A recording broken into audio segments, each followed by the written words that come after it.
Mga idol at kabayan, dahil sa mga makabagong banta tulad ng drone attack, Pilipinas humingi ng tulong sa isang bansang bihasa o eksperto kung ituring ng karamihan dahil sa mahusay at epektibong mga defense military hardware. Israel dala ang 7 kumpanya sa Pilipinas upang tulungan ang bansa sa pagbuo ng anti-drone system. Marami ang nababahala dahil sa mga kakayahan ng drone sa pag-atake tulad ng ginawa ng China sa Taiwan at maging ang Ukraine at Russia. Israel kinumpirma na ang Pilipinas ay bilang isa sa pinakamalapit na kaalyado nito. Ito ang mga balitang ating pag-uusapan dito lang sa Good News Philippines. Huwag kalimutang i-like ang video, mag-subscribe, mabilis lang ito. Promise!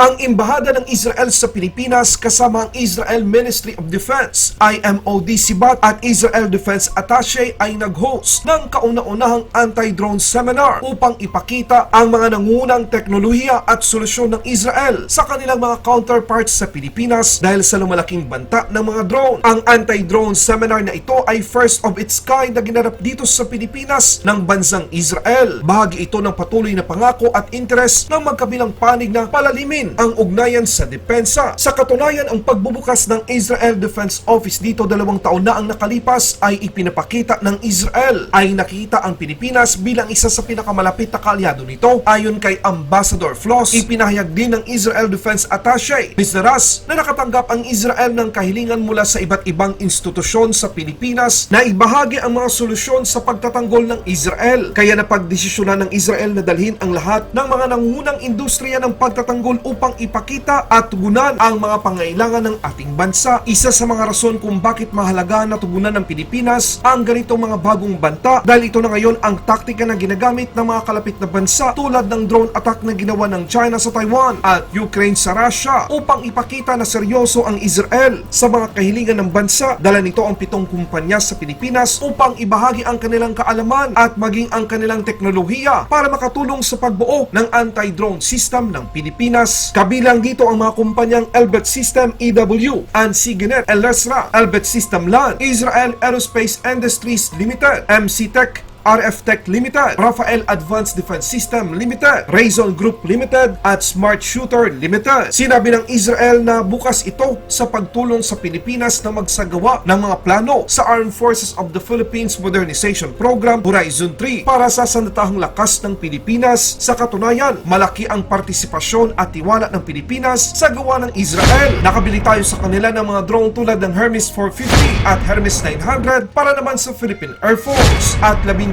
Atmos 2000 155mm 52 caliber self-propelled howitzer, 28 light tanks para sa Philippine Army, 3 batteries ng Spider MR bilang ground-based air defense system na gagamitin ng Philippine Air Force, 2 Israel-made armored tank bridge, 9 na Shaldag Mk5 bilang mga fast attack interdiction craft missile para naman sa Philippine Navy, at marami pang iba. Maraming salamat. Ang tagahatid ng balita, Good News Philippines. Mabuhay ang mga Pilipino! Mabuhay ang Pilipinas!